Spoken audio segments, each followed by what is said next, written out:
Okay, good evening. We're going to go ahead and get our, I'm Ted Clyde. Yes, I've talked to you. Great to meet you. Sorry. Yes, we have fans. okay, we're going to go ahead and get our June 11th APC board meeting underway. If I could get a roll call, please. Vicki Andrews. Here. Harry Buckner. Here. Tyson Brooks. Here. Blake Victor. Here. Jared Hahn. Here. Will Moran. Michael Caravan. Here. Jeff Lance. Tim Rohr. Here. John Schumacher. Here. Glenn Worley. Here. Okie dokie. In your packets, we have our June 11th meeting for Blake, especially. You don't have to abstain from the vote for the minutes, even though you weren't at the meeting. If you see something, and you're more than welcome to vote with us on that, so that's not an issue at all. Take a peek at those old items from our June 11th meeting, and if you see no corrections or changes, I would need a motion to approve. I'd make a motion. We have a motion approved. Do we have a second? Second. Any further discussion? My poor name tag just grenaded on me. All in favor, right hand? Opposed, same sign. Okey dokey. Do we have any old items that we need to discuss at this point? We do not. Okay.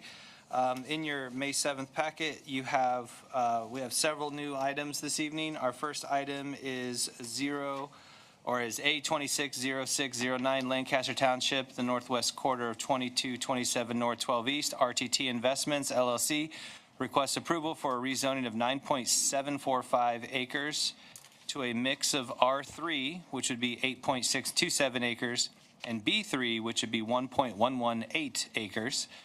The property is located at 2905 North Main Street, Bluffton, Indiana, 46714. It's currently zoned R1. And go ahead and state your name and tell us a little bit about the project, please. Brett Miller, MLS Engineering, representing Rob Truxell and RTT Investments. So I gave a little handout, looks similar to this for the rezoning part. I kind of did a blue dashed line around the area that is what's on the docket right now is for the rezoning. Looking to do a commercial building with multi-tenants available for rent on that location. So we're just going to do just a rezone first, right, Mike? Yes. So there's really not too much on the rezone. That's the rectangle that is being proposed. Yeah, both parts, and the other part, everything else will be going to the residential 3. So the rezone's B3 and then R3. Yes, correct. So it's a dual rezone. Yep, that makes sense. And this is the only discussion we'll be having, board members, on this particular petition. We'll get to the other stuff in the next one. Correct? Yes, correct.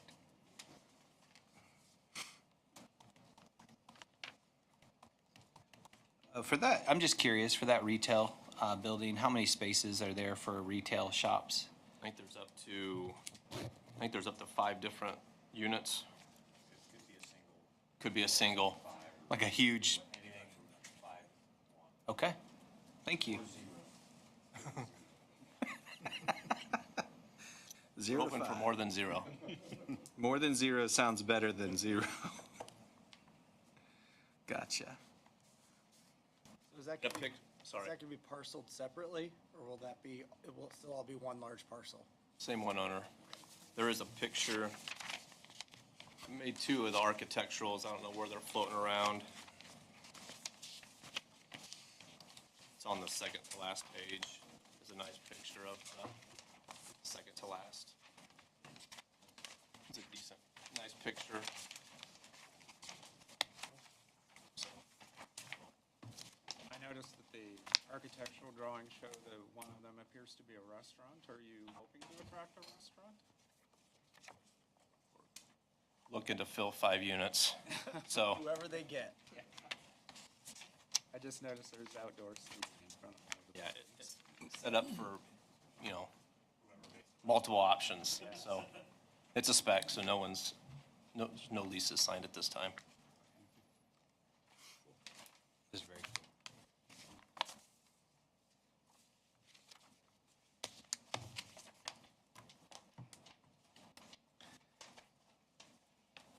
guess the anticipation on the retail space is that used by tenants there, but also could be something that people coming in and out as well. It's not just retail to serve the tenants of that. No, correct, it's for you and I and whoever. Yeah.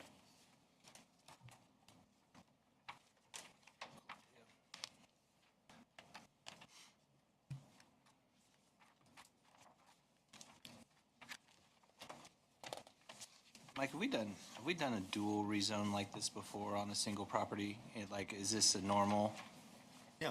Cut and dry. In a larger project like this, yes, we do have properties that have multiple zoning classifications within one parcel, so that this is not a abnormal not a big process for ask. us, no.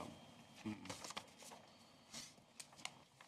could do it with two different types of zoning, or you could do it as a planned unit Yeah, development. correct. And in many cases, this actually probably cleaner and simpler. So it designates a specific area with a specific already known zoning commodity. Board members, any further questions for Brett at this moment?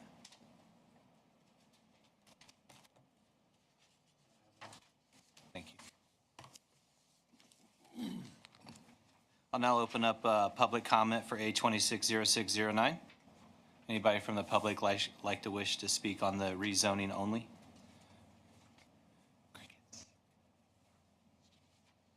Okay, I'm going to go ahead and close the public portion of it. Board members, now's our time for discussion, questions, that type of thing.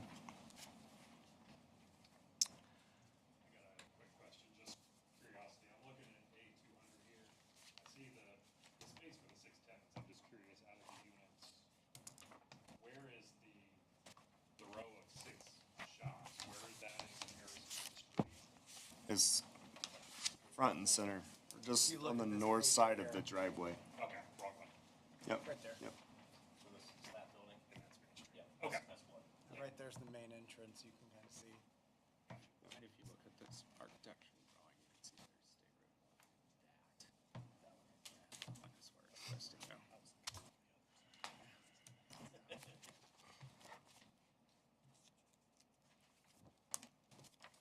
The rezoning doesn't change any of their setback requirements, does it? No, both zoning classifications have the same setbacks. Okay, that's what I thought. I mean, the R3 zoning just allows for a denser residential use than Correct. what it's currently Yep. zoned. It's zoned for residential currently. This Correct. one's a little Yes. denser use. Yep. Yep.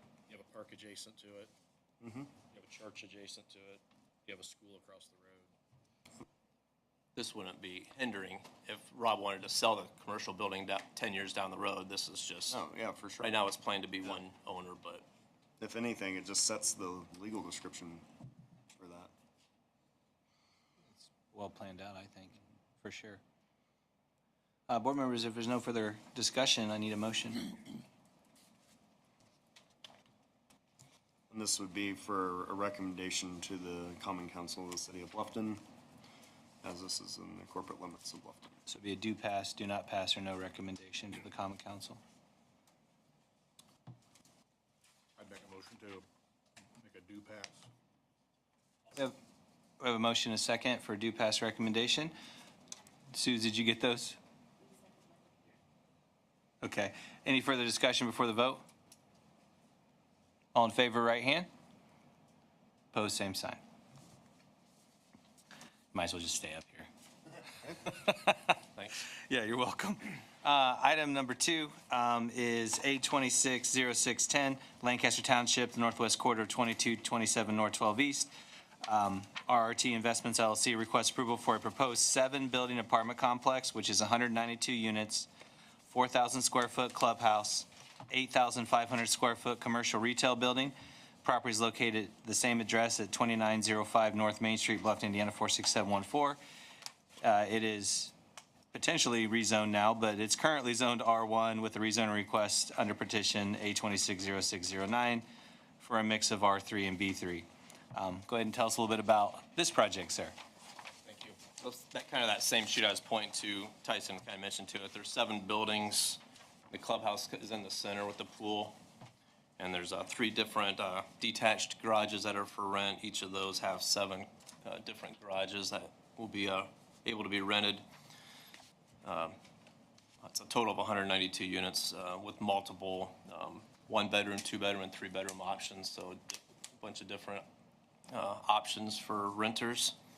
And like we had mentioned before, that commercial building is there near the front entrance off of State Road 1.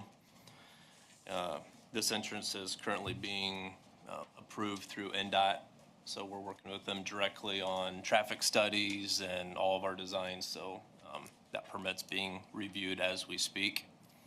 And then there's a second entrance off of 300 North that you can see at the top right of the page. We put that entrance as far away from the intersection as we could, just to help for, y'all know there, lots of traffic there when school lets out and different things like that, keeping it as far away as we can possibly on this layout, also giving renters different options to come and go from the facility.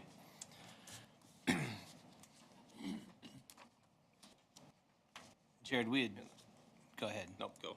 We had talked briefly about a traffic light there, and you said that you had read the traffic study. Would you shed some light on that for us? So when I read, they had sent the traffic study, it's, when they sent the traffic study, it's kind of a preliminary, NDOT hasn't approved anything.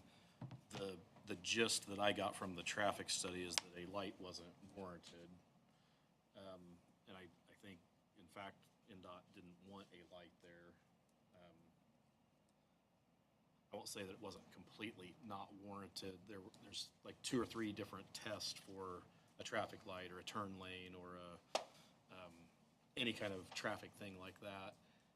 I think it had said one of the criteria that, yes, it would be warranted, the other 2 it wasn't. NDOT even was kind of, what I was reading in their responses were, like, we're not sure we even agree with the one criteria that The one said that yes. it would be warranted.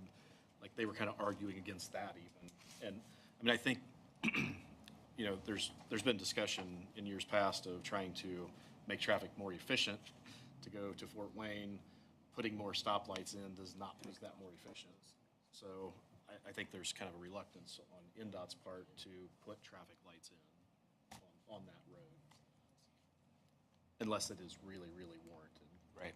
So, But this does create a turn lane all the way from where I-Town's turn lane is to Lancaster Road or street, or 300?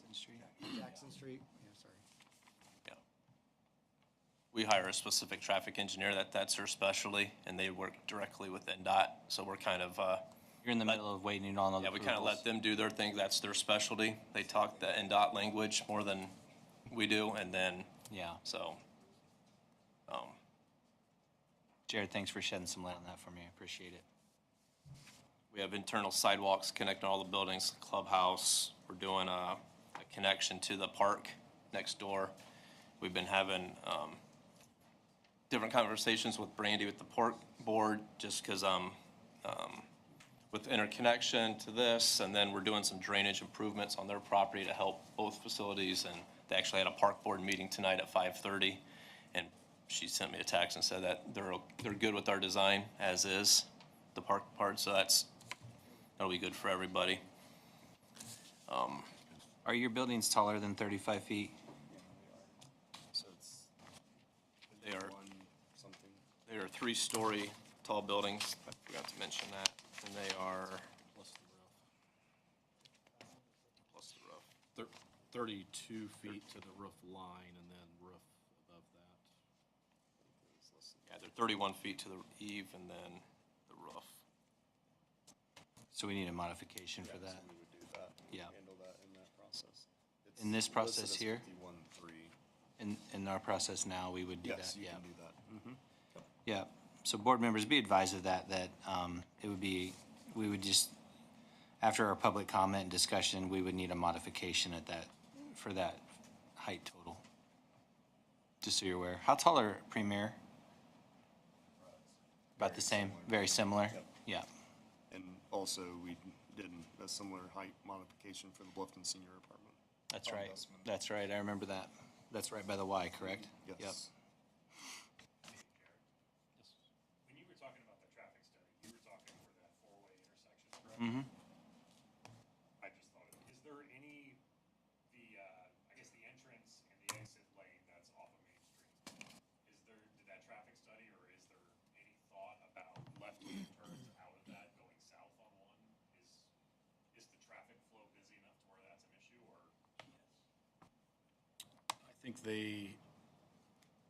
I don't think that was warranted in the study that the part that I read, I don't think that it warranted a left turn lane coming out of their facility.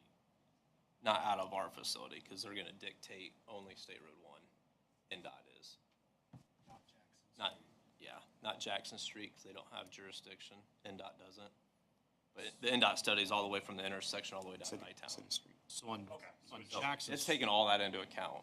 Okay. All of these, like, all of these apartments full, what that does to the Yeah. intersection and the highway. And estimating which Direction. driveway they're using and how often. Yeah. So on Jackson Street, there would be a right turn, left turn lane going out and an incoming lane. I'm gonna say that it's probably to be determined depending on what NDOT requires. They're just showing one in, one out right now on the State Road 1. It could be in that traffic study that it says you have to have a right turn, left turn, incoming lane. That may be something that's required. Okay. They don't know yet. Yeah. Makes sense. And it looks like you have room for it. You might lose a parking spot or two, but Yeah, there's plenty of room to Lots of room. do whatever that final thing is. I think that's kind of the overall plan. The second page, just very high level utility wise. Our sanitary sewer connection, there's a manhole at the southwest corner of the property.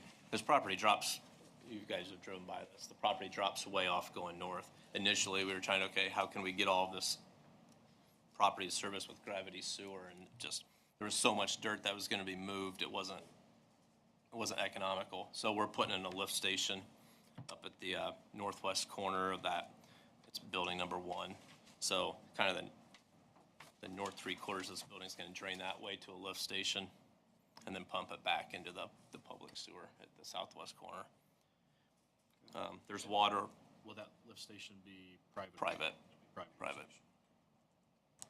There's water running along 1, so that's easy. We're just connecting, we're looping it around to help with water pressure. And then you can see this on your paper. The blue's the water, the green's the different sewer lines on the second page. And kind of the orangish colors, all the storm sewer. Long story short, all the pavement, all the roofs, all the site drains to the north. There's a large dry detention basin on the north end, so everything goes to there. And then outlets into the legal drain that goes under State Road 1.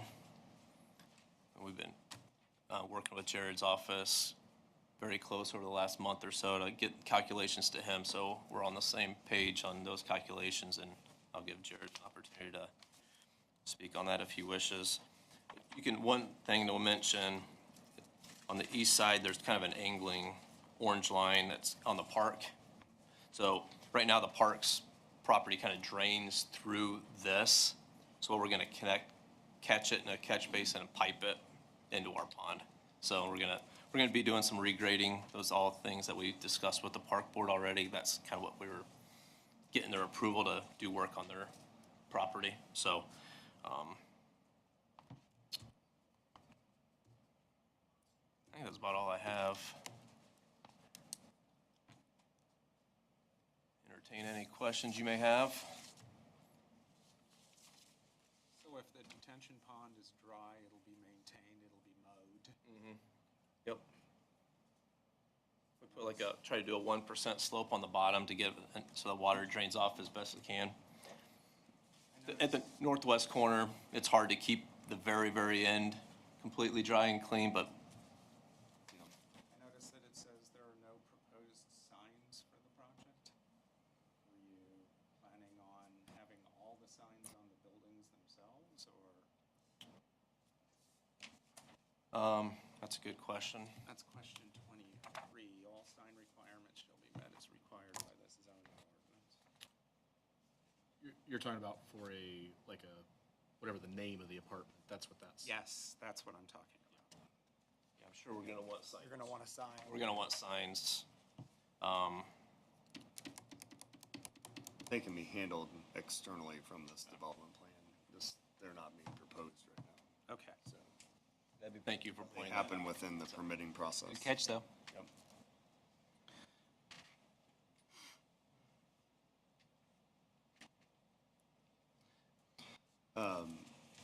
Jared, one of the notes at Plat Committee, we discussed about the drainage board timing for the county tile reroute. Yeah, so one of the things, it's the Graham's tile that would essentially cut through the north property.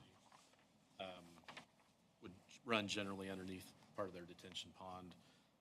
Tile is old, not in good condition. I think there's probably a half a dozen holes in that little short stretch across there. That particular tile had been set up for a maintenance fund years ago, and it was to make one payment to pay off a debt that was owed for work that was done. And then part of the agreement with all the landowners when they did that is that they wouldn't collect anymore, so there was no balance there to work with. Part of the discussion that we have had, or a lot of the discussion that we've had, they're going to reroute that around so that it won't be underneath the pond. And they're going to enlarge the size of it because you have a lot of water. There's probably 40 or 50 acres from the Lancaster Elementary. It's coming across there. So they're gonna enlarge the size of that tile so that should work better from the upstream. And then currently, the park property to the east, I'm gonna say all of that park property and some property to the undeveloped property to the east of it yet drains through there. It drained through the property through a tile that connected into that county tile. And so a lot of that is going to get diverted into their detention pond. Bigger tile on the northwest corner should help improve drainage for several properties around there. The drainage pod's big enough to handle all that. Yes, yeah, there's 36-inch pipe going underneath State Road 1, I believe it is. Oh, yeah, that's. You mentioned the timing, so the next drainage board meeting, we have a meeting on Monday. This will not be on the agenda for the Monday meeting. I'm waiting to see if they have approval before it even comes before drainage board. Our next drainage board meeting will not be until mid-July, so that approval wouldn't be granted until mid-July. Or potentially would not be until July. When they reroute the tile and it's entering the same place on the property, exiting the same place, doesn't require, notices to go out in a public hearing and all that. It's just something that a regular drainage board action can take care of. Formality, you're saying? It just, in the drainage law that we have, that governs the drainage board, it says that you don't have to have a public hearing, that you can just do it at a regular drainage board meeting, provided that the owner is paying for the cost and it enters and exits at the same place, so. Jared, since we're talking water, with the rezoning that we recently did, there just across State Route 1, Where Parkview, or Parkview, yes. So there was some discussion about the drainage situation on that side. So this will fix a lot of stuff on the east side of 1. Will it work in concert over there, or do we have some of the same issues with that tile on the other side? so currently, this property is undetained, so water runs right straight off of it. The church just to the south, Jehovah's Witness Church, that was pre-development plan, pre-detention requirement, so there's no detention on it. Right now, all that water is just screaming off of those 2 properties. The park, when they did some of their expansion, they put in some detention area. I-Town put in detention. Some of their property still sheds directly. Yep. The school, Lancaster Elementary, I'll say it's kind of a quasi-detention pond. I don't know that it was necessarily designed that way when that was built. By them putting in a detention pond, now a lot of that off-site water will pass through their pond, but at least this development is going to be detained, and it should make the upstream side less impacted. Now, there's gonna be some water that has to just pass through their pond.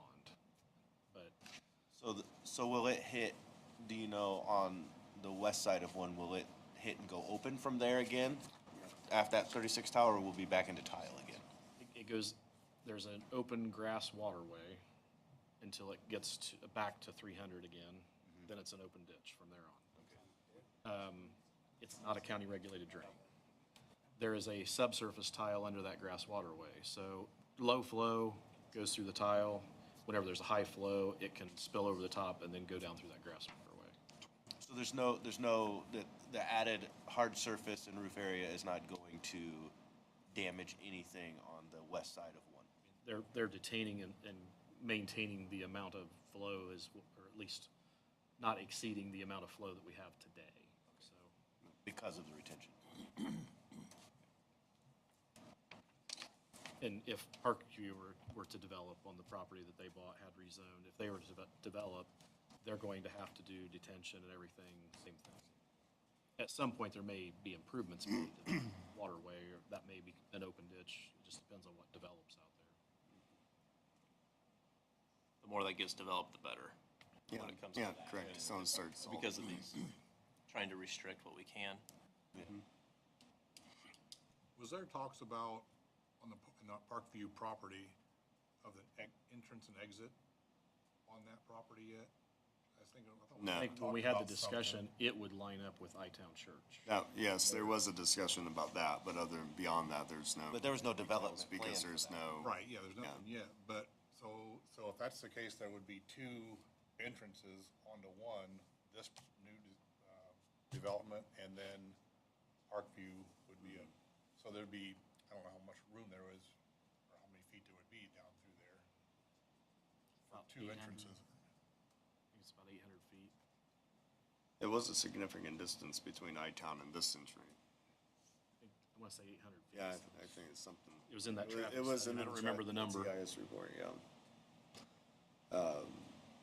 Yeah, they were hoping to align a single entrance point with I-Town so that it would be easier to decide, right?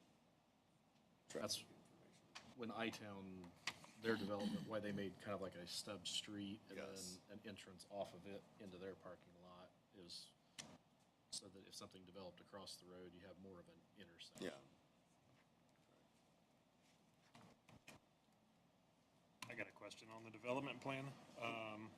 Looking at question 21, it says that the stalls are a foot narrower than the ordinance and about 30-some spots fewer than the ordinance. Has that been addressed, or are we requesting a variance for that? So the ordinance doesn't set a number of parking spots. It does set a standard for size, so that would be something that we would address this evening. It says there's a zoning ordinance on the number of spots, though. There isn't, Okay. yeah, so that's not. There used to be. Used to be, there isn't. Okay. So the number of spots is not an issue, then Correct. the size of them The is? size would be, yeah, something that we could address. Okay. 21.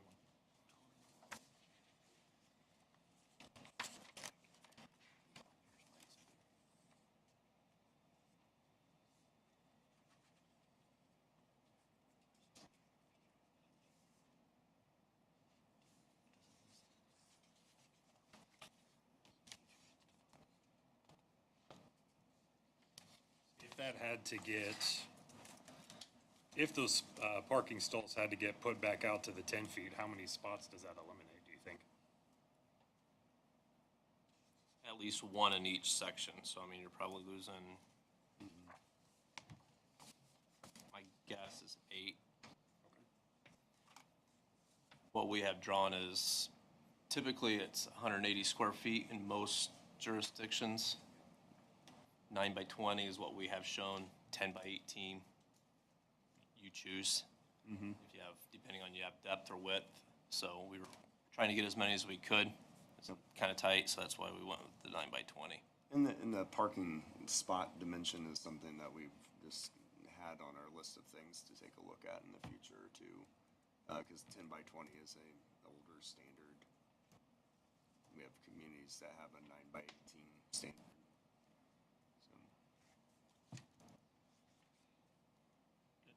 guess from being on this for a while, we used to have the standard of how many parking spots you had to have Yeah. for retail or for whatever. Yeah. And it seemed like most places were exceeding that anyway. And part of the discussion and the thought process was the developer, they spend, tons of research and time and money to figure out how many parking spots they need for a particular business. That they don't want people to not be able to park there. They want people to come into their doors. And so several years ago, it was kind of decided that let the developer of the business or whatever decide how many parking spots they need to service that we had a minimum standard, and like I say, most of the time it was being exceeded anyway. So, If I remember right, normally our target for apartment complexes is 1.5 per unit. I think our goal with Rob was to shoot for 2. If I'm going from memory, I think we're back to closer to that 1.5, 1.7, if I remember right. 354 residential units or spots and 192, 192, so yeah, so, over 1.5.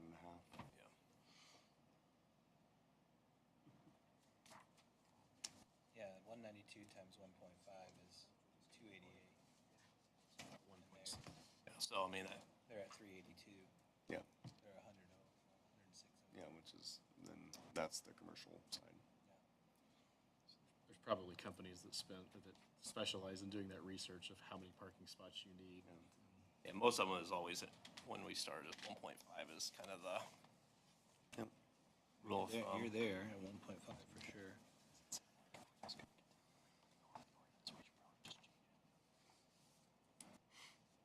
Board members, any further questions for Brett? Okay, thank you. Thanks. I'll now open up A 260610 to public comment. Just remember to state your name before you begin so that we know who you are. And we will write down your questions, and then we'll bring Brett back up and address some of those with you. He won't answer directly at this point. Hi, my name's Richard Jackson. Hi, I live Richard. on 350 North. I want to know how the traffic's going to be handled from the north, because there's a lot of traffic that comes through there for Lancaster School. There's a little short right-hand lane over there right now that goes right into 300, basically. That's Jackson? Yes, Jackson, Yeah, 300. okay. I'm not good with maps, yeah. I'm sorry, Richard. I keep forgetting this is city, and I'm still on the countryside. Yeah. All right, that's one question. And the other question is, who did that traffic study, preliminary traffic study? And would you be willing to give me a copy or release it? I'd like to know about It's it. a public document, the version that is out there right now is a public document. Yep. Engineers out of Michigan. Okay.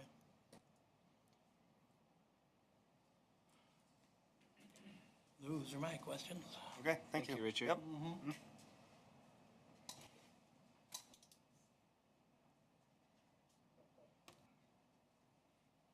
Evening, gentlemen.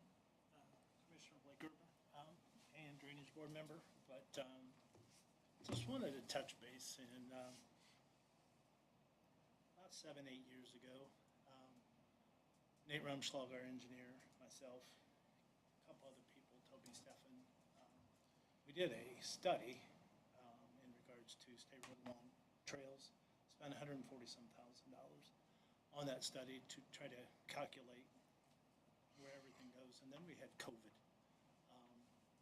I think everything at the time with the traffic counts at that time in 17 or 18 justified 5 lanes of traffic all the way through intersection 300 and possibly even up to 350, and that was a wash.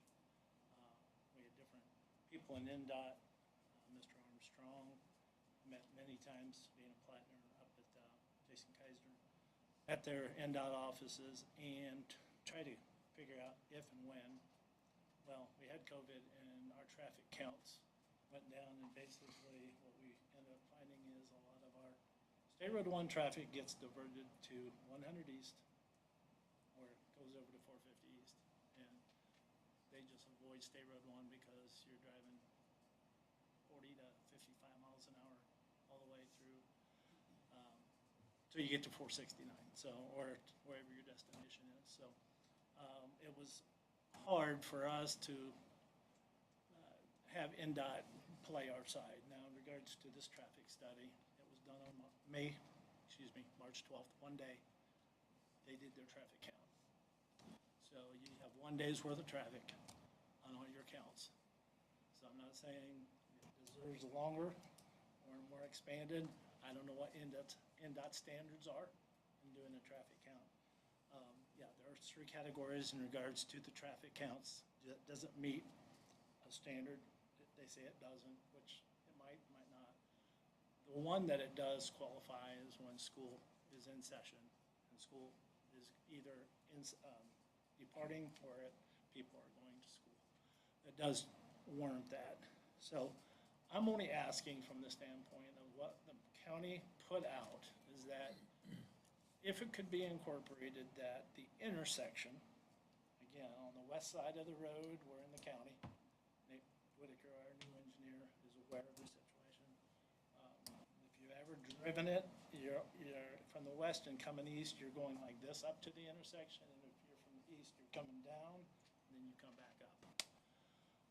Would like to see this more straight down. Maybe raise the road up a foot or whatever, just to make the intersection safer.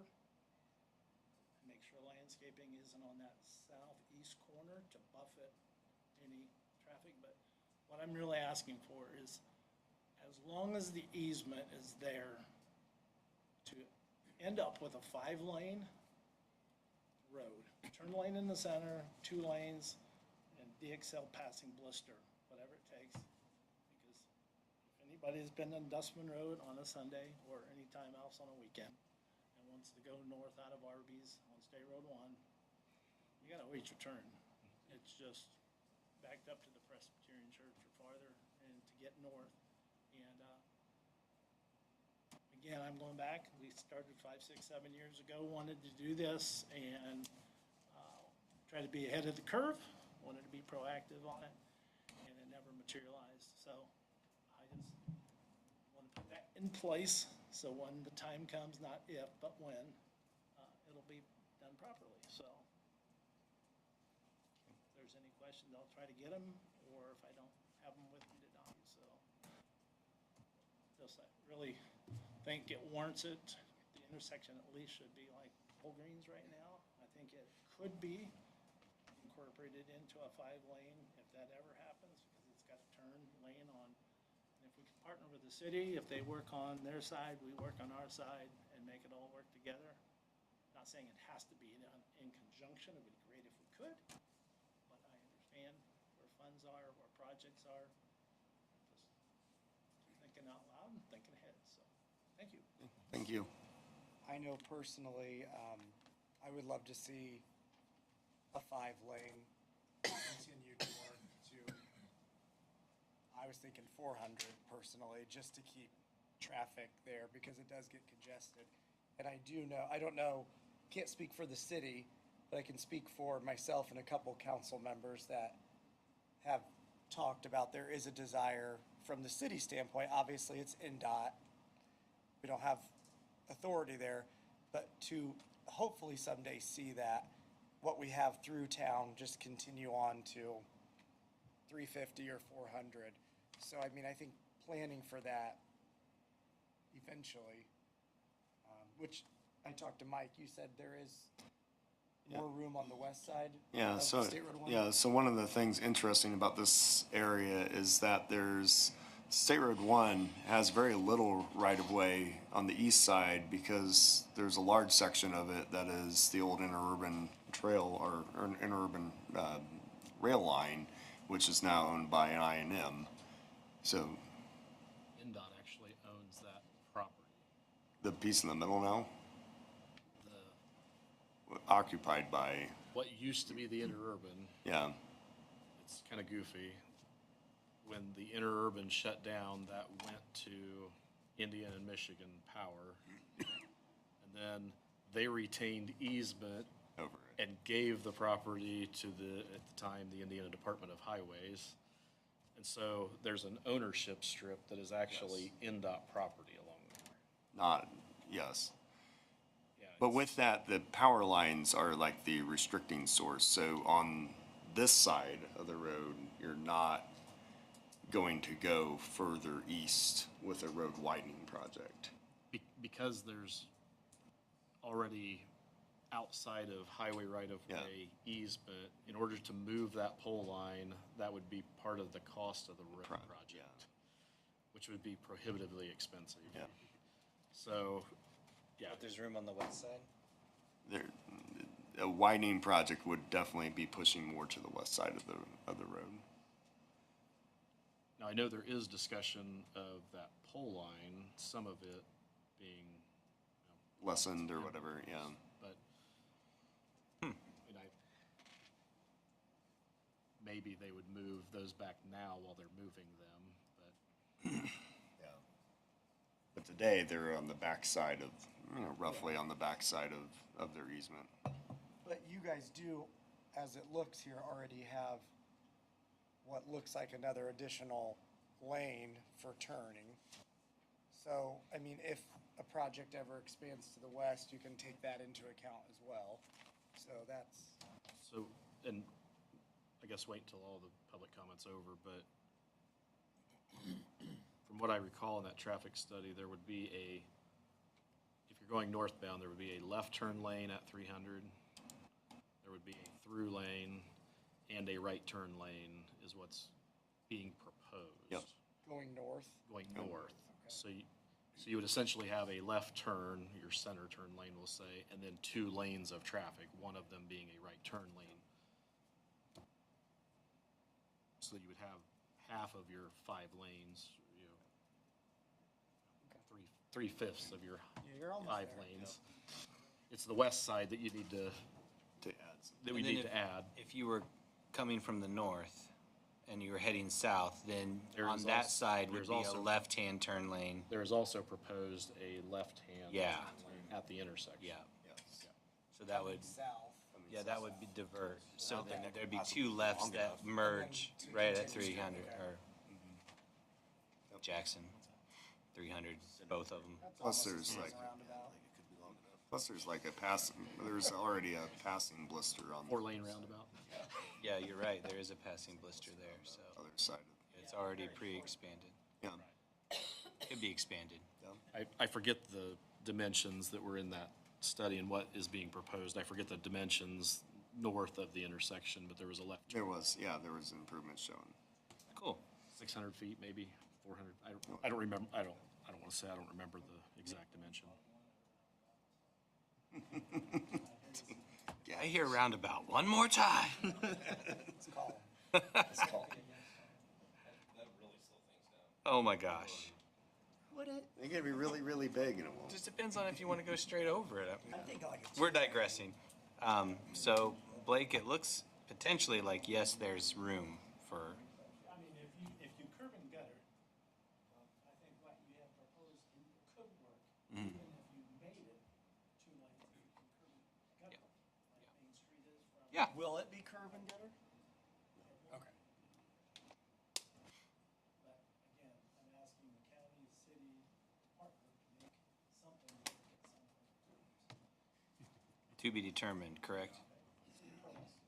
To be determined, okay. Anybody else from the public would like to speak to this?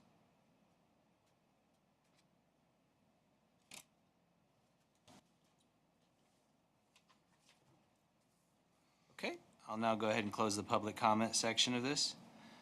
Brett, why don't you come back up, bud? I think we addressed Richard's question on the northbound traffic. You got a pretty good idea of the right, left. Good? You good on that one? I mean, He was asking about the southbound traffic. No, I was asking, yeah, southbound traffic. You're asking about yeah. from the north. So then it's got, They are Do showing, you have the dimensions of that, Brett? there's yeah, a they- proposed. yeah, they're showing a proposed enlargement of that, right? What do you call that? Well, I will say, I do believe with this project, A road? we have a better chance of NDOT coming in Passing blister. and saying, Passing blister, that's it. maybe we do need to reassess this after it's in here because we're gonna have increased traffic and increased flow, so I think there's more, especially if Parkview develops to the west. Absolutely. So I think that's Yeah, gonna, Parkview's project would pull improvements on the other side of the road if they would do something there too. You'll have to come, sorry. I was just wondering if NDOT takes care of that Jackson Street portion. No, that's city. they do not. Well, city on one side, City on one county on side, the county other. on the other. Yes, Depends on what side you're on. yeah. I'm just envisioning an overpass when, if Park. An overpass. It'd be easier to make an underpass. Yeah. The way the road's down. Yeah. Flood out under there. Yeah. And then I think we've got, you guys are maxed out on your easements, on the, when you created that extra right-hand turn lane that runs all the way down to Jackson, you're kind of maxed out on your dimensions. We're there. maxing stuff out, Yeah. I mean, the only thing I have, and I understand what Blake's meant, talking about the NDOT. I know our engineer, the traffic engineer, has preliminary meetings with NDOT before they do anything. It's not, we're not telling them what we're gonna do. It's a combination of communication. They tell us what to do. I mean, we don't really have much of a say. It's, they're telling us and then prove it or not prove it. So that's where we've been going back and forth with them for about 3 or 4 months. So Okay.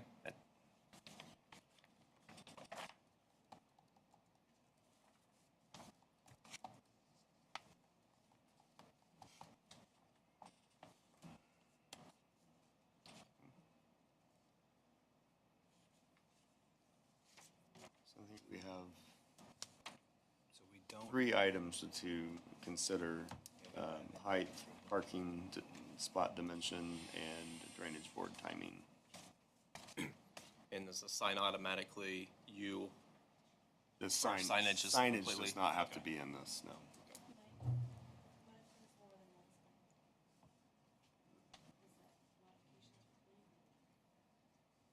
We have no idea what it's gonna be, so we can't do anything with that.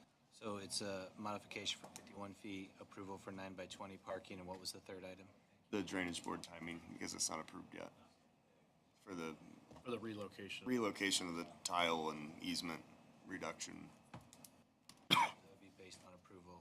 We would drainage board approval, and that's happening in July. approval. Be the second, or the third Monday in July, Yeah. whatever. So it'd be a conditional approval based on drainage board's approval. Yep. I'm sure there probably would be 2 signs, one up on Jackson Street and one at 1. Okay. A night, probably a bigger one on 1, obviously, but a smaller, at least on Jackson's. I just want to make sure. And I think I caught this the right way. You currently, you're still going back and forth with NDOT, so you don't have NDOT driveway approval Yeah. as of yet. Not today. So it just has to be built in compliance with that. We could, if that is the desire, then we could do a modification to allow for a second sign, That would be our desire. All right, one at fourth. each entrance. So 2 signs, modification for 2 signs. Yeah. That would be consistent with a larger parcel with 2 frontage pieces. Historically, we've approved those through variance. So we got 4 items, okay, I got them all. I don't have that exact building height. Can we use as presented? You had provided Or inside the exact, okay. plans, there was the, Said 51.4 okay. or whatever in the 51.4. plan, so we'll take that. Thanks. We make it 52, make it, We go, want to go 52? That's fine. Yeah. Give us a little bit of wiggle room. In case a shingle tilts up, you know. Yep. yep, You're out there measuring it one evening? I was Not trying- climbing up 50. you got lasers. That traffic study's 244 pages long. I'm gonna quit looking for With the dimensions on it. I know There's that- only I know like there a was couple something in there. pages in that thing that are important. Yeah, I agree. The There's pictures. 242 pages that are fluff. And Yeah.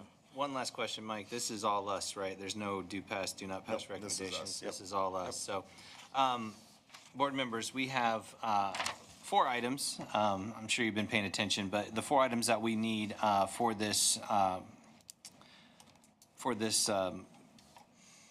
A260610, we need, number 1, we need a modification for a height increase of 52 feet for the buildings. Number 2, we need approval for 9 feet by 20 feet parking. Number 3, our approval, 9 by 18. no, it says 20. They're 9 by 20. 9 by 20. 9 by 20. Yep. So it's approval for 9 by 20 parking. Your motion this evening should include item number 3, which is our approval will be based on the Drainage Board's approval. And then number 4 would be the modification, a request for 2 signs instead of 1. And did I miss it? Since we don't actually have, we're not sure 100% on the ingress egress on 1 yet. It just has to be built to NDOT's permit standards. Okay, so, but we don't know based off this that's been presented to us where that, they may dictate feet. So do we need a fifth for I that? think the location, Location is set, they It's just have pretty to well say. Okay. They might lose a few The parking report- spots. The report didn't give any highlight to say that the driveway, No, because we've been working with them on that. That was yeah, our that, first- they didn't say that, This is where we yeah, want the it. driveway proposal is too close to the intersection or something So like they, that. Was not. so realistically, they could only say open the gate wider to say put a 3rd lane in there or something. Yes. So the location's, okay. Yeah. Thank you, that answers that for me. So we're more at NDOT's mercy than they are at ours. Yeah. So those are the 4 things we need if you want to make a motion.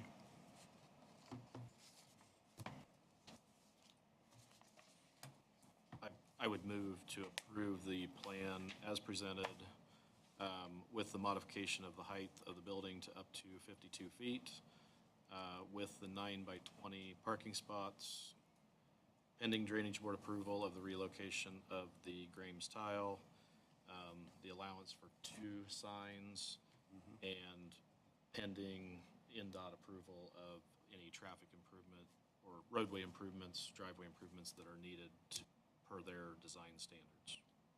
I'd second that. So we have a motion and a second. Board members, any further discussion before the vote? All in favor, right hand. Opposed, same sign. Thank you, Brett. Thank you. Time. You guys. And we'll advise you on when the rezoning will go in front of Common Council. So, Okay, I believe the next item on our agenda is our Wells County Master Plan. It's A260611. We've been provided a copy, board members, of the Wells County Master Plan in this lovely laminated booklet. Yes. all right. Okay, so been working on this project for quite some time. We're excited that now that we have the form, I didn't get a laminated book. no, only certain people. Presidential privilege. Sorry. Sorry. We got the sub notice. My bad. I have 14 copies and I was not making 14 copies. Yes, yes. My apologies, board members. I just, You might have hurt some feelings. I hurt some feelings. All right. Meet me Yeah. at PCBC afterwards. I'll make it up to you. So to roll back a little bit in history, so when we did the comprehensive plan, the Vision 2035 plan, part of that design, one of the things that we called as a goal was to get a master plan done for each jurisdiction. If you can recall, Zanesville started us off. They did a community master plan. So you guys got us kicked off. And then this project was to wrap that up for all the jurisdictions that did not already have one. Also to note, the Markle, which is not in our jurisdiction, but is our next door neighbor, and shares part of Wells County, also had a master plan done. Theirs was done by a different company. So this would be, that would be also a comprehensive plan and a master plan for each jurisdiction that we work with. With that, working with that and the Veritas group that we worked with in this process, we had individual public meetings at each location. We had great public comment both at those meetings and through community surveys. And then each jurisdiction also worked with them directly on language. The city of Bluffton did an in-depth process with council and department heads and community members to further define their section. And to that is where we ended up with the language that we have today. the master plan, so that as a kind of a quick synopsis of how it works. So the front kind of gives you the data side of why the master plan is the way it is. And then the master plan is broken down into vision principles. There is a set of overarching vision principles that are over all of the communities. And then there are individual vision principles for each community directly. And then under that, there are strategies on how to accomplish those vision principles. So when you're looking at it, you see the county-wide, then you see rural, and then you see each of the individual jurisdictions. So the master plan touches all of those pieces. With that, if there's any questions from board members, I'd be glad to try to answer them for you. Otherwise, we would ask for your support after the public hearing. And this is, for this situation, it's a due pass recommendation for the Wells County Master Plan to the Yep. Wells County Commissioners? No, it's to all, yeah, so each of the impacted jurisdictions. So for us, it is all the jurisdictions except for the town of Zanesville, in this case. To due pass so they can take a peek at it and go from there? Yeah, then they would officially adopt it. So this gets adopted in the same manner as a comprehensive plan. As Zanesville has Already has one, and we already did a public hearing for that when they went through that process. So then this follows the same process as as a comprehensive plan. It's adopted by resolution by each jurisdiction, and then becomes one of the tools that we use when we do a rezoning or an ordinance amendment or a development pattern change, so.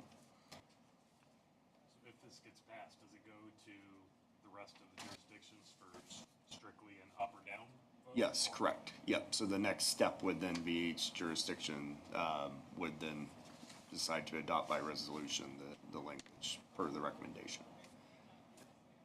Now, Bluffton's doing one, but is that, That's in this. That's Yeah, in this this, is right, all, okay. yeah, so that's what, so Wells County Master Plan and all the jurisdictions are within it, yes.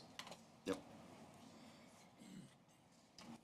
Then Bluffton was doing, what were those other committees called? Well, so that was, well, the vision committees, that was how they took inside Bluffton's is further expanded than the other communities because they took maybe it a step further. A step further than. Yes, but it's all in here. All the results of that are in that printed document.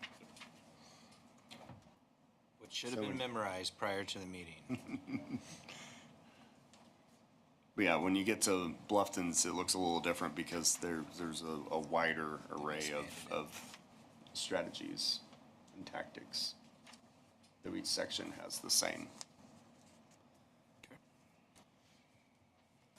When they do make a motion, Mike, can we just say due pass recommendation for all of the entities involved in the Wells County Yep. Master Plan Yep. instead of reading all the, Yes, you the can little do that. guys? Yes, you can do that. Okay, so keep that in mind, board members. No, I want you to read it all out. I wrote it all out for you guys. Well, but, I mean, we read it. It's a mouthful. The town council. Board members, do you have any further discussion or questions about the master plan? Okay, hearing none, I'd like to have a motion, please. I would make a motion. We gotta have the public. We have to have a public hearing. Oh, I'm sorry. Oh, yeah. That's all right. Hey, we're out in front of ourselves here. So I'm confused. So we don't have to do a due pass recommendation? We have too? to have a public hearing first. Oh, gotcha. You're right. I forgot about that. My mistake. He didn't get this to him. He doesn't know. He didn't see it. I forgot about the public. We have a public right here. So is there anybody from the public that wishes to speak to A260611? No comment on the master plan. Thank you. The public comment section is now closed. And now I guess I am willing to entertain a motion. Sorry We're on about it now. Sorry about that, guys. That's all right. A little rusty. I would move to send a due pass recommendation to all of the affected jurisdictions. We have a due pass to all affected jurisdictions. Do we have a second? County Uniondale seconds that. Was that a second? Yes. Oh, okay, gotcha. We have a motion and a These second. extra words. Do we have any further discussion? All in favor, right hand? Opposed, same sign. Alrighty, sir, we are down to other business. Violation V 2025-38. Cynthia A. Reynolds, 10824 West South County Line Road in Zanesville, junk accumulation. Got an update on that one? That's the one. I was gonna pull it up. Zoom it. Unzoom it. Unzoom it, zoom it. When's the last time this aerial was updated? Well, literally, if we would have this meeting a week later, you would see nice new ones. They're getting taken care of. Was it in April? No, this is from 2024. Okay. What you're gonna see here, I just wanted to pull up the property, if the internet is going to allow me to do it. It's that Verizon tower. There's many different problems going on here. Dagnabbit.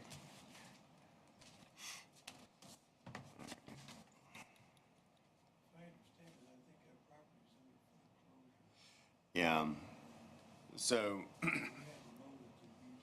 yeah, the weeds are very high around it right now, which are disguising some of the junk. Helpful in hiding it. Vegetative screen. Yeah. Screening, yes. Not a legal ordinance solution. Vegetative screening. Yeah, Is it 2 rows or is it? it's a thick row. So what A type, dense- is it just debris? It's just junk accumulation. Shrubbery. Yes, not shrubbery. And this is actually in Allen. It is in Allen County, yes, so it's on the Allen County side. But, yeah, so in this case, we did go out, I did an inspection just a couple days ago. There was still an issue there. I think there's some sort of ownership change about to occur. So hopefully, but we have not got any response from this landowner. This is very similar to a violation we just went through with Uniondale, which got resolved after the ownership issue was resolved.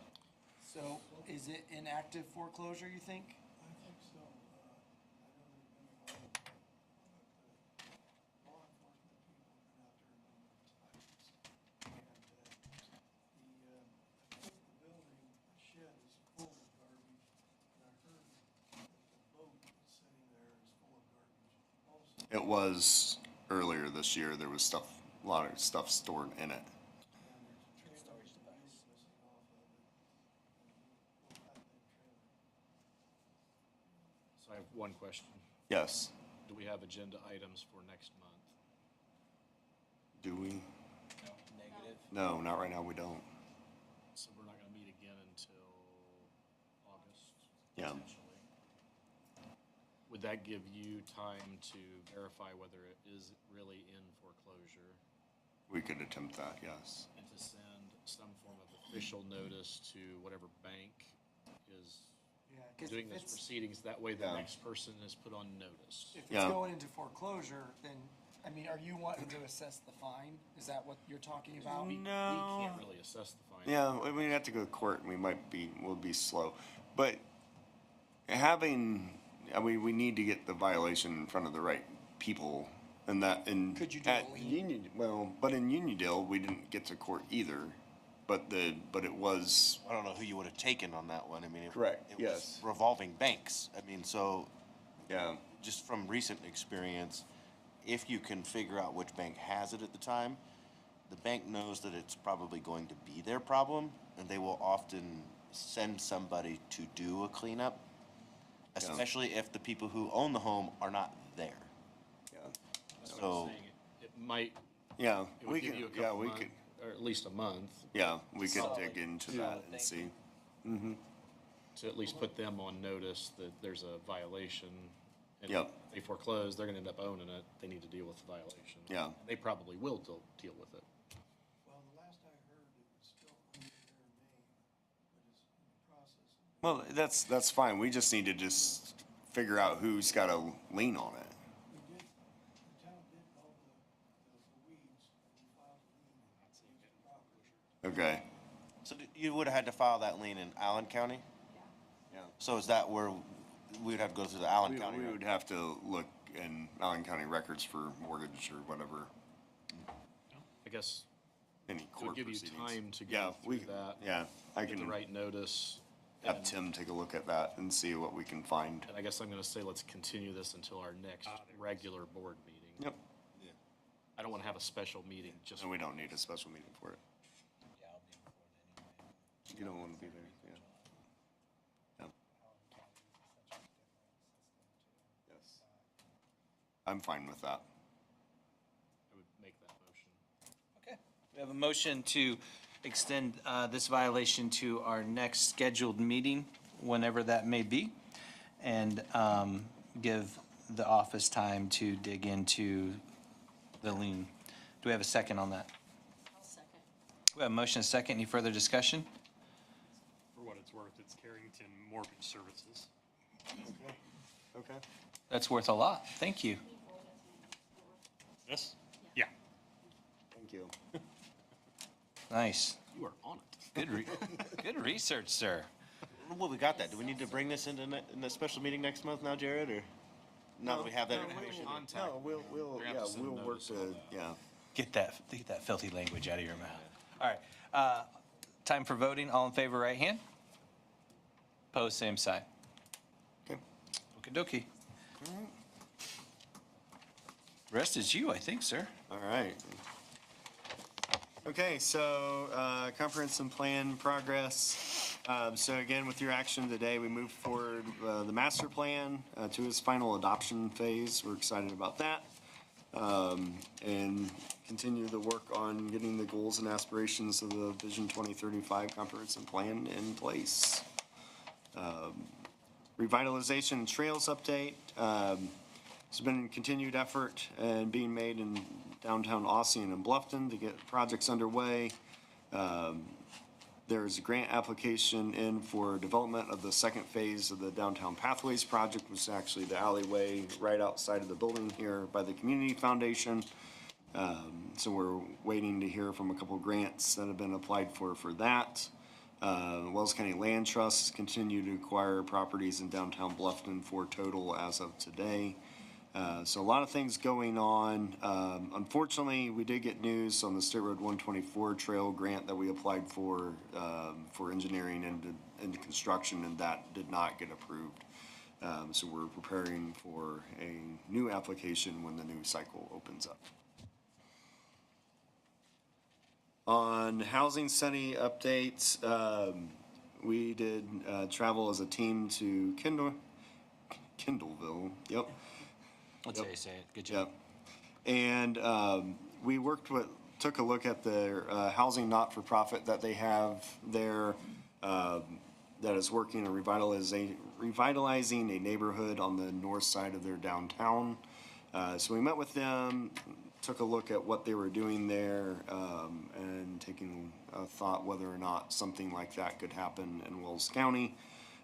So a group has been formed to kind of take a look and evaluate potential options there as well. So we're seeing if that might be a result. Their focus is completely on increasing, making a decision on whether or not a house was could be saved, or if it was better to demo and then build new. They are working with their area school system as far as half the projects that they're doing are being built by the student trades, and the other half are being built by or renovated by private contractors. So they're kind of splitting. They're doing 2 or 3 projects a year is what they're up to right now. So either new construction homes or full remodels. But what they're doing there is they're being sold as single-family owner-occupied units, and there's a deed restriction that says that they have to be maintained that way. So as they're selling them, they're putting them in the hands of owner-occupiers, and they're being maintained that way. So they said that group is going to be an open book, so anything that they do or have would be at our fingertips if we chose to move down that path. And just FYI, population in Kindleville is 10,400. Yep. So it's pretty, It's very, very similar. pretty similar yeah. stuff. So they were looking at apples to apples on this one. So I thought, well done. Yeah. There a lot of information there, and kind of interesting because we have a very active building trades group that builds new houses, mostly focused on the Southern Wells area right now. But whether or not something else happens in Wells County or that organization becomes more involved in it, there's definitely some interesting opportunities there to do something similar. The only difference there is ours is less schools. I think theirs has like 13 or 14 school systems that come together Okay. into theirs as much. Don't they have in, it's some kind of like a career? Yes, yeah, it's a whole center, and it's instead of, so there's actually, for us, there's 3 building trades programs. There's one in Belmont, one in Southern Wells, and one in Portland, Jay County Schools. Though they don't, only Southern Wells does construction. The other 2 do like in-class building trades things, so it's just different how it works there. But yes, they have like a center, and that's all the students come and go from it. Yeah, they've got like an HVAC center there. They've Yeah. got like all kinds of stuff. Yeah, this is very interesting, great It's worth learning going to experience, if you and have yeah, the time. yeah. Then final items, advisory, a couple things coming up in our future. We do need to start thinking about when we want to hold our mandatory housing public hearing review for HB 1001 that we have to accomplish yet this year. So we're going to need to figure out when we are going to put that on the docket. Most communities have decided that if they're a plan commission that handles multiple jurisdictions, that are an attempt to do that meeting all at once instead of multiple times in multiple jurisdictions. So that would be our goal. So at one point, we're either going to have a special meeting, or at one of our meetings, we're going to have to put together time to do this mandatory meeting to discuss different opportunities to reduce requirements, to improve speed and reduce costs of towards housing projects. I have a great idea. I'm gonna throw this out. There's almost a ream of paper that every one of us got, Yep. thickness-wise. Some of that is stuff that you have to print, some of it is stuff that the developer has to print, provide, whatever, but there's a dozen reams of paper got used. Is there any way that we can go a little more electronic? It's definitely a I possibility. mean, we have the screen in here especially, we Yeah. have some Yep. technology that, can we put some of it up on the screen? Everybody's looking at the same page, the right page, at the right time, all that Yeah. stuff. Is that something that we could move towards? Is it a huge savings? No. Yeah. Is it a savings? A little Well, how bit. much time does it take to print all that out? A long time. A long time. Oh, yeah. So, I just mean, saying. the thing is that there's multiple levels of doing that. If it was just to show drawings up on the screen, that's a very low level. There's the technology version that like city council uses, where you have box and everybody's got tablets, and those things cost money. But yes, there's multiple layers that you could take a look at. But like for city council, I don't know that any of us really print anything out because it's all Yeah. in our box. So we're all Yeah. scrolling through it throughout the week. And then most of us bring I mean, you can even have it on your phone or a laptop. Yeah. I guess tonight's meeting was a rezoning request Yep. and a development plan. Yeah. And you're sitting on. And then, granted, a third of that was the master plan, plan, but for 2 fairly minor things, I mean, look at the stack of paper that we have. Yeah, the last like 12 or 15 years, the FAA has been trying to reduce the amount of paper they use, and it's done nothing but make my business more expensive. So I don't know if reducing physical paper, I mean, perhaps maybe, just some thoughts to go in, as we approach that time, that maybe like designated areas, reduced requirements, that kind of tax incentives, that type of thing has got to be more effective than just saving a few reams of paper. I'm gonna use I'll use them as an example, and I'm not talking about them because they're not here. I'll use them, there was 12 copies of the drainage report printed. I think they had to provide those. Yes, they did print those. You don't print, they're 200 pages long or whatever. There could probably be one copy of the drainage report printed, given to us, and then if they would give us like an executive summary that here's the pertinent details, here's what matters. Not all the hydrographs, not all the stuff that's in a drainage report, but here's a map, here's the watershed, here's how much water's coming off of it. And, I mean, could they do more of an executive summary or something and give us a 5-page report that's the pertinent details that all of us need to know, versus the you about have to be an engineer to read it. Yeah. So is that necessary that we have 12 copies of that at every meeting? Could we just have one copy of that? Like I say, is it gonna save a lot of money? No. Is it gonna save some time? Is it gonna save Mike some time? Susie, how long do you say it took you? Just depends on the size of the meeting. This one? Yeah. I mean, the master plan, that took 2 hours to copy, Yeah. in-house copying in the office, Just the master plan?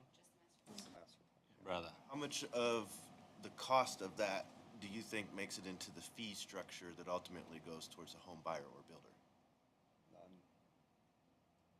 No. Like the part that they're providing. So if it costs a half a day to print the paperwork for this meeting, plus the cost of the paper and the ink and the upkeep on that machine, how much of that cost don't makes it charge into the fee structure of that in that our goes to the home buyer? So how much of that cost would They really? eat all of it. Either the. My argument is, I don't know that that's gonna make anybody The build a general home. taxpayer is paying that. If it's something that they provide to us, yeah, their engineering firm Yeah. is like, that's built into their cost. But if it's things that they have to print, Yeah, the taxpayer's paying for it. yeah. Yeah, And permitting, the development plan fee does not calculated to that level to include an estimate that the number of pages at 10 cents a page or whatever is being produced at this amount. I think if we wanted to reduce the amount of pages that got printed, then we should probably reduce the amount of requirements in the first place. Well, but, so most of the pages that you have are for 2 requirements. The drainage report is from an article in the subdivision control ordinance. That creates, and then there isn't, in the way they are producing the report, there isn't an executive summary to. No, it would be There is, but something that they have to create would a have new create thing, yeah. an executive summary. Some version of that is different. Here's the Otherwise, pertinent details that, otherwise their software just creates So would we this have to, in order to do that, would we have to change ordinance? If they're required to provide that, we say, well, actually, just give us a summary of it, Yeah. Now, have I seen that, if I was required to have seen it? It should have, like I say, they probably Yeah. need to provide us a copy of it. Do they need to provide us 12 copies of it? But then that doesn't mean that that's the only copy that we receive. We get them and then they get modified and then we gotta get new ones and then we got. 12 So new the ones. versions of these drawings are not stagnant. well, and We I'll might just, have had 3 or 4 sets of plans from the day that we first saw it. yeah, and I'll this just is say that done. if you looked at just what happened this evening, with 192 units, plus a well thought out, B3 right in the middle of it, I'm sure the paperwork was expensive and the engineering costs were there. Those are set into the fact that they wanted to do it. Goodness, we sure made that look easy. And I can imagine there's a lot of communities that don't make that look as easy. I don't know. I mean, if you wanted to make it cheaper to build a home, you almost have to make these processes easier for them. Well, my point is, that's part of that Yes. House Bill 1001, is we have to have a meeting and we have to talk about things to try to do that. Yeah, try to do. Well, and I didn't mean to be argumentative. No, you're not. No. Yeah, that's the point. This is what we're. I just, This is what this discussion meeting's is what it's supposed to my talk thoughts about, yeah. going forward, to Yeah. that meeting, my mind, I might be leading a little bit different direction there. And we have, I mean, but that is the discussion, is a ordinance requirement causing undue cost? Is time being stretched out so far, the time costs money? Like, what are the things that we can take a look at? Some things, and so some of the things that they initially stated, the bill got really squashed down. Some of the things that they initially stated, we already did years before this bill was even created, with the mindset that this would help development. Did it help development? Not in a percentage that you could say, oh yeah, we got 20% more development because we changed the setbacks to 5 feet. But that was one of the things they said we should do, is reduce setbacks. We've already made it easier for accessory dwelling units. Yes, we made accessory dwelling units a thing. I mean, we're not overran by accessory dwelling units. So these are all things that, depends on the community, what parts of these things are going to use more.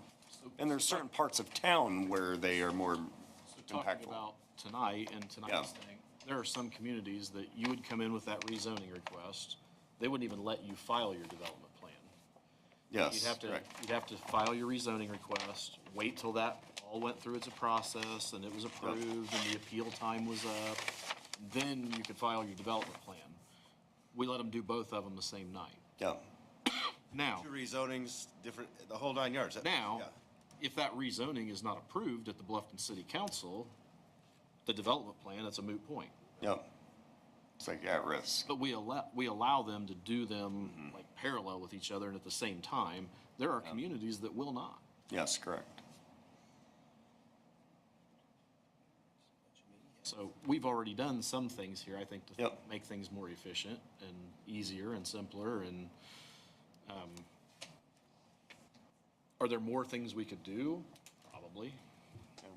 Are there some regulations that we could lessen? There probably are. What about, you know, as we look towards that meeting, what about, you know, you talk about like shovel-ready sites, you know, lots of communities have, you know, get your industry built here, you're ready to go, you know, just buy the lot, you're in. Does Wells County, or even just within Bluffton, is there areas like that already set up for housing? For housing, not necessarily, but I mean, there are areas that aren't developed that are zoned urban residential 1, 2, or 3. And so, but I mean, that is something that the board and elected bodies could take a look at and be like, are there properties that need to be rezoned to move that step out of there? And work with 5 landowners on the north side or east side of Bluffton or Austin or whatever and say, okay, this is what we want to do. That is definitely an opportunity. Whereas what you're asking, say there's a 50-acre site. We've Well, approved say it there's a all. 20-acre site, and that we would kind of like pass a development plan that as long as it doesn't exceed 100 houses, that like it's just a slam dunk, it's done. Yeah. Is that what that's more what you're asking? More the premise I'm Yeah, suggesting. sure. But You know, there's you go- definitely, I you know, mean, you go to a shovel-ready business park put on by, say, Pennville. Right. And you go down there and you drive in, it's the Pennville, you know, residential park. The road's there. It's ready to go. All you need to do is buy the lot and get your plan approved. So there- that's more the premise I'm Yeah. suggesting. so the Northeast Indiana Regional Coordinating, not Regional Coordinating Council, what's the Strategic Development Commission, is trying to do something that with housing in every, they're trying to do catalyst projects, and that is one of their goals, is to try to put a little bit of money in each community and come up with a ready-to-go site. So it would seem to me, you know, as I drive around, you know, especially the north side of Fort Wayne and look at, you know, all the housing being built up there and stuff, that, you know, you'll look out in the field and you know that that's already been bought. There's a sign up there, housing. And it seems that once that road goes in, now people can drive there and visualize living there. Yeah. And so to expand on the premise that, you know, maybe, you know, that kind of infrastructure could be laid out in advance and say, look, this is serious, here's a lot, the infrastructure's there already. Yeah, and so the interesting thing with that is that I don't think anybody would say that Allen County, Fort Wayne zoning ordinance is easier than Wells County's. They actually can't slow it down. Our ordinance requirements are lesser, and we can't speed it up. And that's where we've got to, that's the discussion that we really need to have, is like, what makes a difference to somebody that's coming in that may decide to take a gamble on Wells County when they could easily do a project? Not easily, but they could do a project where they knew they were gonna sell all the houses in the year in Allen County or Fort Wayne.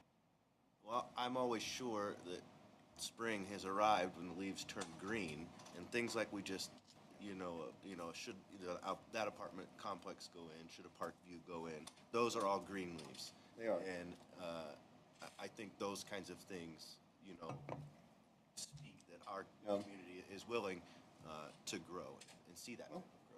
So we granted 3 modifications today. Should they not be modifications next time? Should that just be? Be the ordinance requirement, yeah. 9 by 20 parking spots are okay? Cool. Change the ordinance to that. Maybe that's a step that doesn't need to be there anymore. How many modifications have we made for building height because people figured out that they don't want flat roofs? Yes, correct. Yep. Because 35 feet's enough for a flat roof 3-story tall building. But it's not one for a peak roof. Should we just make it where it's 3 stories and we don't care what kind of roof it's on it? Yeah. That's the height restriction or whatever. But just make it the rule, not Yeah. we have to make a modification every time. Yeah, I would like to see the parking space thing Yep.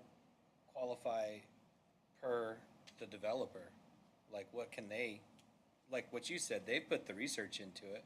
Why And that's do what we why do decided have to several have a years say? ago was, Yeah. like, they So know we how don't- many yeah, we parking don't spots they require a need. number of units or number of spots, but we didn't get rid of the 10 by 20 dimension. So that's I think that this parking space dimension makes a lot more impact on a public street than it does in a private development. So in a public street, in the same Market Street, we would love to have 10 by 20 parking spots on Market Street because the vehicles stick out in traffic. It'd be wonderful if we could have full-size lots. That becomes our tool to But, control that. but in a private At lot, you Walmart, made it not our different, problem. yeah, Yeah, it's not your problem, it's private. yeah. And it's not a public street, people aren't trying We to could go split 30 that. miles an hour or You could whatever. split it, right? Have a city-owned or a county-owned. Well, that's Premier Flats has a public road running through it. So the road doesn't have any parking on it, but you get off of it. Now this one will be all private, so it's gonna be a little different. It'll be like a large parking lot as you maneuver through it. But those are things, I mean, these things are things that we have normally done. Like after we're done granting modifications 3 or 4 times, we change the ordinance if we are not going to deny one of them. Those are things we've done and where we've got today. We just have to figure out what that's going to look like. What's that list? Now, there's things that in the original 1001 bill that we don't even regulate, like roof pitch. Roof pitch, we gotta get rid of roof pitches over whatever. We don't even know, our ordinance doesn't even touch that subject, so we're out of that. We don't have architectural standards, so we're out of that. So we only got what we can work with. And if we wanna make it quicker or So, no modifications, so let me that's ask you what we this, talk Mike. about. Would you have enough time to come up with that list and have that meeting, since we don't have anything else on the agenda in August or in July? Is there enough time? Probably not. No, but we could get there by probably the next one. But then we might have 5 things on that I agenda. know, I hear ya. Yeah. I don't wanna be here all night. Yeah, we could always push it. Well, so that's one of the things, most of the communities are questioning, what are you going to talk about? Because most of the time, we're having a meeting because we're coming up with ordinance amendments. And this is the first time we're gonna have a meeting about, come to us with ideas of ordinance amendments. That's this whole public meeting is, So some communities are thinking, well, do we propose some things and then have people come? And some communities are just leaving the thought that this is gonna be an empty thing, and by the time we're done, we have a list of things to work on. So let's say for the August meeting, the only thing on the agenda is a division of a minor subdivision or whatever. Yeah, Junk accumulation. That wouldn't be by itself. yes. But there's some minor thing. How much time ahead of that do you have to get it on the agenda? Yeah, the public hearing notice, so, I mean, we have, 10 days? well, but it's not that fast. We have 20 3 weeks ahead of time. So you would know what's on the agenda otherwise, that you could get the notice out. If we were don't have that. You know we're gonna have a light agenda, Yes, we could do that. could we get it on there? Yeah, And if there's 5 things on there, then it's not in August. yep, and that's fine. We just have to do it by the end of the year. So we just need to start thinking about We don't wanna wait till what that's November, going to look like. And do we pitch ideas or we just have it wide open discussion? Those are kind of the things. I think what we would like to see is on HB 101, what's it gonna mess with? Like the very small list that's gonna mess with us. What are those bullet points? Yeah. You know what I mean? And then we can look at that and then start pitching ideas from there. Start there, yeah. So if we had a list of, this is what HB 101 is gonna mess with our current ordinance, and there's only 7 things, then our public hearing could be very. Address those It 7 things, really- something else yeah. that comes up. And really the Yeah. Or is that an impossible ask? Oh, I mean, we know what they said at the Senate hearing meetings. We know that it was about speed and it's about regulation. Over-regulation and speed. Whatever we could take a look at that functions in those ways, that is the topics we can discuss. And basically, the bill said, or the Yeah. act says that we just have to take a look at it. We have to take a look at it. And so And if we if any say of the that- things, And if we say, okay, for speed, just like this, we already allow speed. yeah. Does it get any faster than this? That's. The only way it can get faster is if the state legislature were to change the time for the public notice that you have to send out. It's the only way it can get any faster. Or we can make the Ossian Journal publish more often. Well, Or that you don't have to publish it in a paper. Yes, yes. That you can publish it on a website, and that's good enough. Yeah. Or whatever. But I mean, that's what it would take, is legislative action for that stuff to happen. Yeah. But that's something that we need to talk about, and we need to start thinking about what we want to do. So if you have thoughts, let us know. I have got a couple things that have been put on my desk from other people that had some ideas and things that we could take a look at. Then the other thing is we will have a ordinance amendment. The city of Bluffton has been working on some ideas. So we'll be talking about that, and then we also have the airport overlay district item to address this year yet. So we will have some stuff as we get towards the last couple quarters of the year that we're going to need to start working on. So more details will come out on that. But first, we're going to get the master plan adopted. hopefully nobody's. Cross your fingers. Yeah, Is that all you got? that is what I've got. Okay, I need a motion to adjourn. All right, we got a motion, we have a second? Second. We have a motion and a second, any further discussion? All in favor of adjournment, right hand? Opposed, same sign.